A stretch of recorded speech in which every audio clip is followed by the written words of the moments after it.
சிவா திருச்சிற்றம்பலம். வன்தொண்டர் நாமம் வாழ்க. திருமுறை சிந்தனை. செத்த போதினில் யார் அப்படின்னு நம்மளுடைய சுந்தரர் பெருமான் ஒரு பாடலில் சொல்கிறாரு. ஒரு மனிதனுக்கு வரக்கூடிய மிகப்பெரிய ஏமாற்றம் எது அப்படின்னு கேட்டால், வயதான காலத்தில் யாரும் துணைக்கு இல்லாமல் இருப்பது. பிள்ளைகள், கணவன், மனைவி, சுற்றம், நட்பு, இது எல்லாம் ஏதோ கொஞ்ச நாள் வரும் போகும். எந்நேரமும் நம்ம கூடவே இருக்க முடியுமா?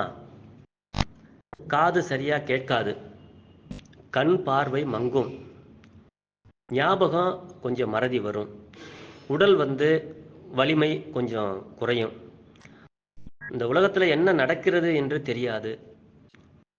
ரொம்ப மிக தனிமையை உணர்வோம்.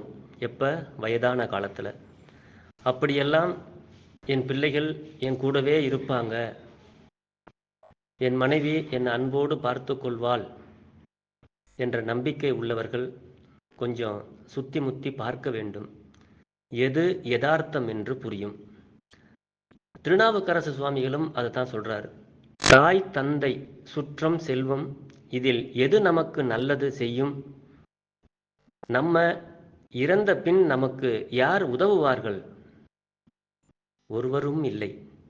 சுடுகாட்டில் நம் உடலை தீ மூட்டி எரியவிட்டு அது முழுவதும் எரிந்து முடிப்பதற்கு முன்பே வீட்டுக்கு போய் விடுவார்கள் அப்படிங்கிறார் ஒரு பாடல்ல.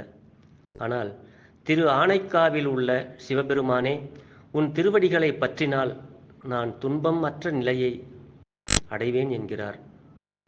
அந்த பாடல்தான், எத்தாயார் எத்தந்தை எச்சுற்றத்தார் எம்மாடு சும்மாடாம் ஏவார் நல்லவர் செத்தால் வந்து உதவுவார் ஒருவார் இல்லை சிறு விறகால் தீமூட்டிச் செல்லா நிற்பர் சித்தாய வேடத்தாய் நீடு புன்னி திரு ஆனைக்காவுடைய செல்வா என்றான். அத்தாவுன் பொற்பாதம் அடைய பெற்றால் அல்லலங்கண்டு கொண்டடியேன் என் செய்கேன், அல்லலங்கு கண்டு கொடியேன் என் செய்வேன் அப்படிங்கிறாரு.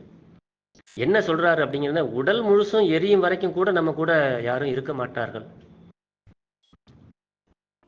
அவரவர் வேலையை பார்க்க போய் விடுவார்கள். எப்ப பாடி எடுப்பாங்க, எனக்கு அந்த வேலை இருக்கு, எனக்கு இந்த வேலை இருக்கு அப்படின்னு சொல்லிக்கிட்டே இருப்பாங்க. எடுத்தாச்சா, ஓகே, சொல்லாமல் அவங்கவுங்க போய்கிட்டே இருப்பாங்க அவங்க வேலைக்கு. அவ்வளவுதான்.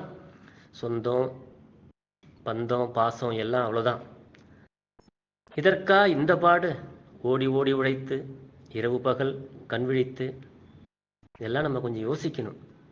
இதைத்தான் சுந்தரமூர்த்தி சுவாமிகள் திரு எதிர்கொள் பாடி பதிகத்தில் இந்த பாடலில் சொல்றாரு. செத்த போதினில் ஆறும் இல்லை சிந்தையில் வைமின்கள் அப்படிங்கிறாரு. செத்த போதினில் ஆறும் இல்லை சிந்தையில் வைமின்கள் அப்படின்னு மிக உருக்கமாக பாடுகிறார்.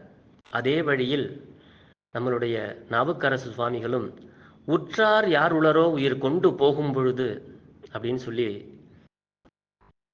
ரொம்ப நெக்குருக பாடுவதை நம்ம திருமுறைகளில் பார்க்குறோம். ஆக இறைவன் அருளாம்,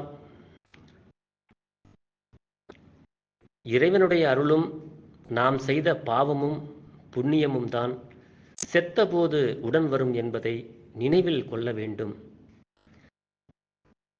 ஏன்னா நம்மளை கொண்டு போய் அடக்கம் பண்ணும் பொழுது நம்ம பார்த்துருப்போம், 4 பேர் உட்காந்து பேசுவாங்க. இவர் இருந்தாருப்பா, அந்த கோயிலுக்கு போனார், இந்த கோயிலுக்கு போனார், எவ்வளோ பேருக்கு நல்லது செஞ்சார், செத்து போயிட்டாருப்பா பாவம், நல்ல முறையில் கொண்டு அடக்கம் பண்ணுங்கப்பா அப்படின்னு சொல்லுவோம்.